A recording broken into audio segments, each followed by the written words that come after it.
Ayan, so mga to. Ayan. Meron tayong salmon. Salmon tail. Malaki yan.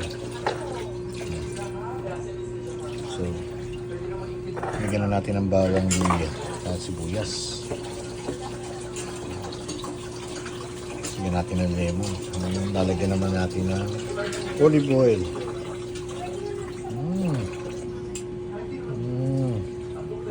Sarap. Ito natin. Wow! Maraming bawang, oh. Ilalagyan natin sa air fryer. Salang natin yan. Goes in. On natin.